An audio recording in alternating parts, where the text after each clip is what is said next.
ask him.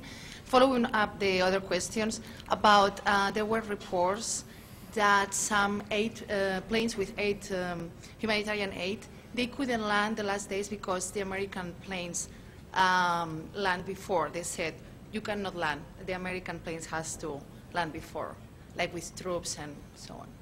I mean, it was a problem with the... There's been obviously issues at the airport about exactly how you prioritize between different flights. The Americans are running the air traffic control system, and we're very grateful for that, and they're doing a very good job. Lots of flights which wanted to land at Port-au-Prince at different times in the last few days have had to divert to Santo Domingo, including some humanitarian flights from the World Food Programme, Médecins Sans Frontières, others. But usually they've been able to get in there a few hours later, because the slots have been organized. What we've now done is put in place with the Americans, through the World Food Programme, who handle logistics on behalf of the UN, a new slot system at the airport with clear prioritization between all the different flights that want to arrive there. So I'm confident that whatever problems there are being resolved, and there's no lack of goodwill and intention to coordinate. It's simply a matter of organizing it in the best way possible. Mr. Holmes, on the flash appeal, it seems like there's less than $100 million that were pledged so far or contributed. Are you concerned in any way about that? Not at this stage, because I think the response actually has been remarkably generous. You need to distinguish that there was plenty of responses and contributions which are outside the flash appeal, directly to other organizations or sometimes directly to the government. And then there were contributions made to the projects specifically identified by UN organizations or NGOs within the flash appeal.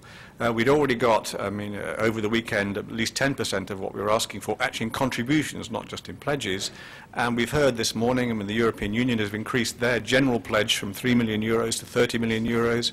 The French were making a pledge this morning of 15 million euros in the Council. So, many pledges are coming in. So I'm confident, together with that and the individual contributions, that the response of the world will be appropriate to the size of the disaster. No, because it takes time. People have to look at the flash appeal. They have to decide what they want to give money to. So it always takes a few days. This is actually quite a rapid response compared to other similar situations. The roads are very clogged to get the aid to people. I saw the Americans flying helicopters. Where are they going, and is that system working? Well, I don't know where the Americans are flying helicopters to. They're flying helicopters up in all sorts of directions to and from their ships. But the aid operation will need to rely on land transport, at least for the distribution systems. One of the issues we have is making sure there's enough trucks and enough fuel to continue the relief operations as fast as we would like. The roads are busy, but yesterday when we were there, most of the roads were clear. The main roads in the town were clear, so I think we can see that that's beginning to open up. There was an issue about the amount of traffic on the road from Santo Domingo to Port-au-Prince, because that's obviously a main route in apart from the airport. It's a question of time. The road is open fine. But what we're seeing is that the aid effort is beginning to scale up. I think the World Food Programme distributed 7-day rations for 73,000 people yesterday, which is a big increase from the previous days, and they are literally mobilizing millions, up to 16 million, I was told this morning, of ready-to-eat meals from different sources, which will be arriving in the course of the next few days. So I think, obviously, we're all frustrated by the fact that there's not as much aid on the streets as anybody would like, but I think you'll see that effort scaling up very rapidly. On the waterfront, which is another concern, we discovered yesterday that the water system, that is the water pumping stations and so on, it is operating, so we can put water in tankers and distribute it. So there's a little bit of good news on that front, even though we need to get that water out to people more quickly than we are at the moment. Okay, coming over this way.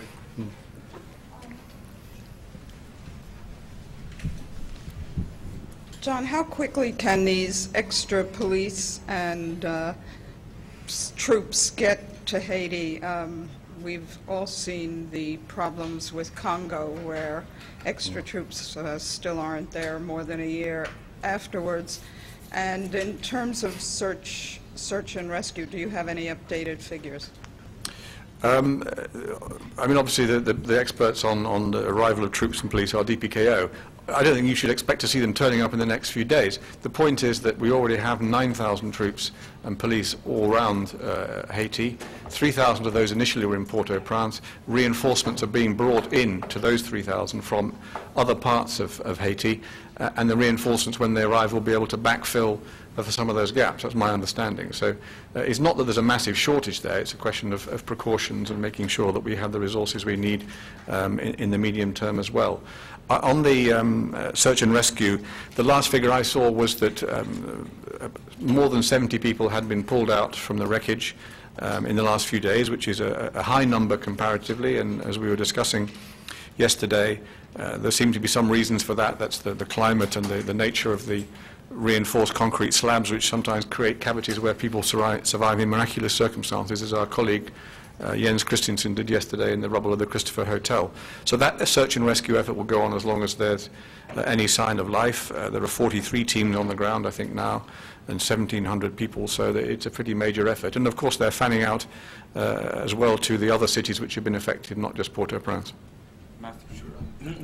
What's being done to be sure to get more fuel in? Some people have been saying that there's a lack of fuel, and also to reach these towns outside of Port-au-Prince, Jacmel and Petit Goâve and all that. Have humanitarian supplies reached these places? I think not many supplies have reached them at the moment. There is a UN operation in Jacmel, actually, which was actually untouched by the earthquake. Not a humanitarian one particularly, but we are trying to mobilize them. Some supplies were already there a few days ago from the World Food Programme, so there's some assistance reached there. But this is one of the areas we're now mobilizing in to get assessment teams out to these cities and help there, and search and rescue teams, as I was saying.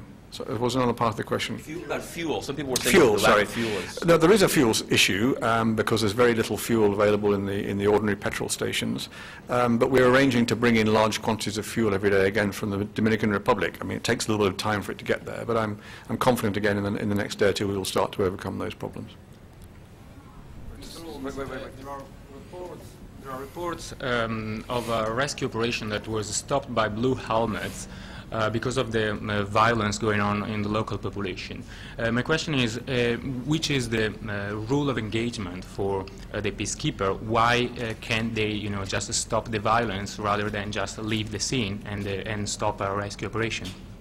Well, if you're referring to the report there was, I think, on Saturday about, I think it was on CNN originally, about the UN insisting that a Belgian hospital team left there, that report was comprehensively shown to be untrue. It was requested by the leader of the Belgian team himself because they felt unsafe, and then we facilitated their withdrawal, and they were back the following morning. There was another report on the Spanish media. Well, I haven't seen that. I mean, we are not in the business of instructing teams about what they do, whatever nationality they be. We'll provide security support when it's needed. And as you've heard from others, the security situation, despite occasional incidents here well, I'm not sure looting is the right term, but of disturbances and so on, the general security situation is calm, and that was very much the impression we had ourselves when we were there yesterday. We keep hearing reports to the contrary, that it's not that calm. They're burning bodies in the streets, that the violence has increased dramatically over the last 2 days. Well, there are clearly... What you're saying is, I haven't seen it, therefore it doesn't exist. No, I'm not saying it doesn't exist. I'm saying there are incidents, but the tendency is to take an incident and assume that's happening all around the capital, or that's the general situation. That is not the impression we have. It's not just us. It's not the impression others have. The situation in general is calm. We're all aware there are risks there, but it's very easy to convey the impression by focusing on a particular incident that there's a major security law and order problem arising, and that's, in our view, not the case at the moment. Yesterday we saw literally thousands of people in makeshift camps throughout the city. Are you going to formalize those camps anytime soon? Do you need to? I mean, do you really need to have some sort of order? No, absolutely we do, and that's very much one of the plans we have.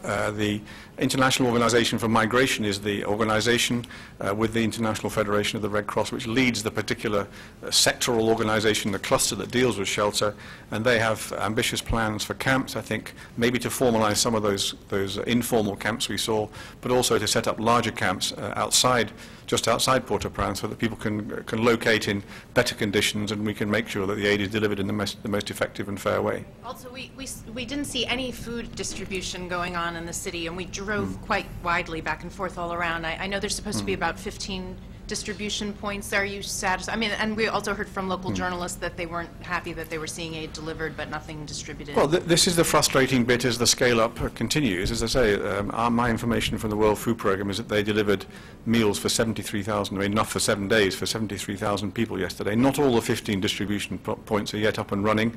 Again, that's a question of people, trucks, fuel. But the aid is scaling up very rapidly, and I'm confident we'll get to much, much bigger numbers in the next few days.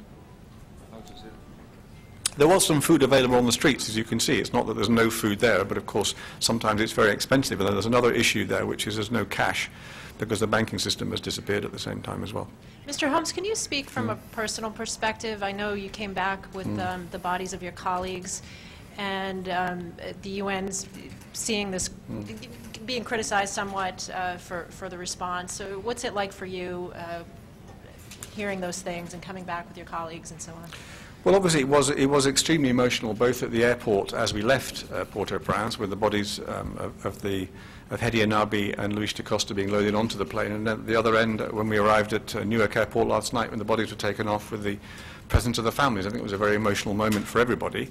But there are also, we had signs of hope which are also very emotional. The colleague Jens Christensen being pulled out of the rubble.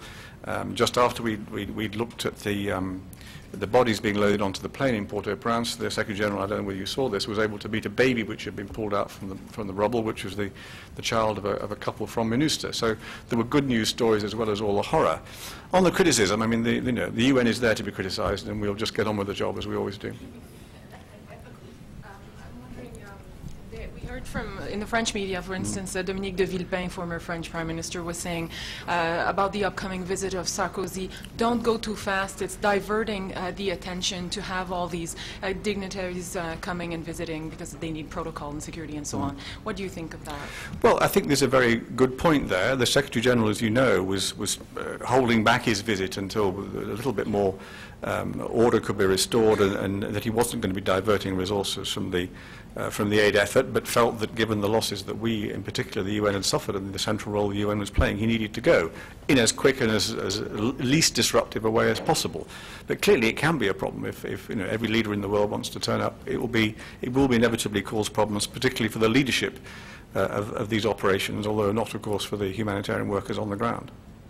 Can you give an update on the UN checking on the status of its national staff members, and of course international ones that weren't in the building but were in homes? What's been found of how how they're doing? How many may have been injured? Or well, there's a huge operation underway now, particularly because the phone system is now back up, to try to check and find all the national staff members who obviously scattered to their homes to deal with their own personal problems in many cases.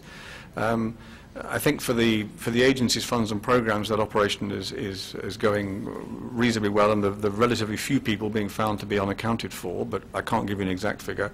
Minustre staff are still working through that. I think, as I've said before, one of the problems is the records were lost under the rubble, so it's not easy to do that, but it's underway intensively. There are also some reports of private military contractors offering their services, whether to aid groups or others, that are going to Port-au-Prince. Have you heard of that? And what do you think of it? I mean, well, it depends on what they were offering and what the circumstances are. I mean, but I haven't heard of that actually.